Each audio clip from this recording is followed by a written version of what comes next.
Israel Iran ನಡುವಿನ ಯುದ್ಧದ ಕಾರಣದಿಂದ ವಿಮಾನ ಸೌಲಭ್ಯ ರದ್ದಾಗಿ 5 ದಿನಗಳಿಂದ ದುಬೈ ನಗರದಲ್ಲಿ ಸಿಲುಕಿದ್ದ ದಾವಣಗೆರೆ ಜಿಲ್ಲೆಯ ಜಗಳೂರು ತಾಲೂಕಿನ ತೋರಣಗಟ್ಟೆ ಗ್ರಾಮದ 16ಕ್ಕೂ ಹೆಚ್ಚು ಪ್ರವಾಸಿಗರು, ಶಾಸಕರು, ಸಂಸದೆ ಸೇರಿದಂತೆ ಹಲವರ ಪ್ರಯತ್ನದಿಂದ ಕೊನೆಗೂ ಗುರುವಾರ ಬೆಂಗಳೂರು ನಗರಕ್ಕೆ ಸುರಕ್ಷಿತವಾಗಿ ಮರಳಿದ್ದಾರೆ.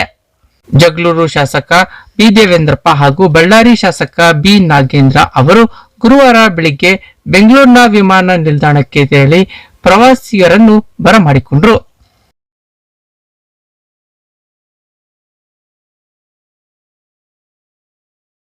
ತೋರಣಗಟ್ಟೆ ಗ್ರಾಮದ ನಿವೃತ್ತ ಪ್ರಾಧ್ಯಾಪಕ ಚಂದ್ರಶೇಖರ್ ಅವರ ನೇತೃತ್ವದಲ್ಲಿ ಅವರ 16 ಸಂಬಂಧಿಗಳು ಅರಬ್ ದೇಶದ ದುಬೈ, ಶಾರ್ಜಾ ಮುಖಾಂತರ ದೇಶಗಳಿಗೆ ಪ್ರವಾಸ ತೆರಳಿದ್ರು. ಕಳೆದ 1 ವಾರದಿಂದ ಇಸ್ರೇಲ್, ಅಮೆರಿಕ ಮತ್ತು ಇರಾನ್ ನಡುವೆ ಯುದ್ಧ ಪ್ರಾರಂಭವಾಗಿ ಬಾಂಬ್ ಮತ್ತು ಕ್ಷಿಪಣಿಗಳ ದಾಳಿ ತೀವ್ರವಾಗಿದ್ದರಿಂದ ದುಬೈ ಮತ್ತು ಶಾರ್ಜಾ ವಿಮಾನ ನಿಲ್ದಾಣಗಳನ್ನು ಮುಚ್ಚಲಾಗಿತ್ತು. ಸ್ವದೇಶಕ್ಕೆ ಆಗಮಿಸಲು ಸಾಧ್ಯವಾಗದೆ ದುಬೈ ನಗರದಲ್ಲಿ ಹೋಟೆಲ್ನಲ್ಲಿ ವಾಸ್ತವ್ಯ ಹೂಡಿದ್ದ ಪ್ರವಾಸಿಗರು ದಿನೇ ದಿನೇ ಆತಂಕದಲ್ಲಿ ಕಾಲ ಕಳೆಯುವಂತಾಗಿತ್ತು.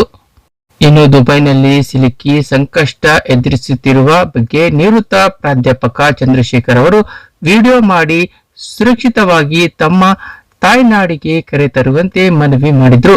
ಮನವಿಗೆ ಸ್ಪಂದಿಸಿದ ಸಂಸದೆ ಡಾಕ್ಟರ್ ಪ್ರಭಾ ಮಲ್ಲಿಕಾರ್ಜುನ್ ಅವರು ದೆಹಲಿಯ ಎಂಬಸಿ ಕೇಂದ್ರದ ಅಧಿಕಾರಿಗಳಿಗೆ ಸಂಪರ್ಕ ಕಲ್ಪಿಸಿದ್ರು. ದುಬೈ ಹೋಟೆಲ್ನಲ್ಲಿ ದಿನೇ ದಿನೇ ಲಕ್ಷಾಂತರ ರೂಪಾಯಿ ಖರ್ಚು ಬರುತ್ತಿತ್ತು.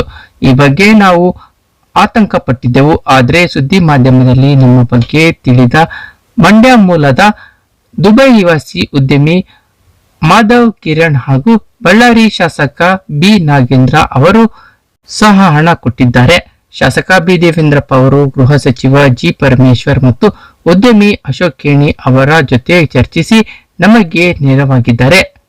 ಒಟ್ನಲ್ಲಿ ಎಲ್ಲರ ಪ್ರಯತ್ನದಿಂದ ನಾವು ನಿರಾತಂಕವಾಗಿ ತಾಯ್ನಾಡಿಗೆ ಬಂದಿದ್ದೇವೆ ಎಂದು ಚಂದ್ರಶೇಖರ್ ತೋರಣಗಟ್ಟೆ ಅವರು ಮಾಹಿತಿ ನೀಡಿದ್ರು. ಇನ್ನು ವಿಮಾನ ನಿಲ್ದಾಣದಿಂದ ಆಗಮಿಸಿದ ಪ್ರವಾಸಿಗರಿಗೆ ಕುಮಾರಕೃಷ್ಣ ಅತಿಥಿ ಗೃಹದಲ್ಲಿ ಶಾಸಕ ಬಿ ದೇವೇಂದ್ರಪ್ಪ ಅವರೊಂದಿಗೆ ಸಾಮೂಹಿಕ ಉಪಹಾರ ಸೇವನೆ ನಂತರ ಕೆಲಕಾಲ ವಿಶ್ರಾಂತಿ ಪಡೆದು ತಮ್ಮ ಊರುಗಳಿಗೆ ಸಂತಸದಿಂದ ಮರಳಿದ್ದಾರೆ.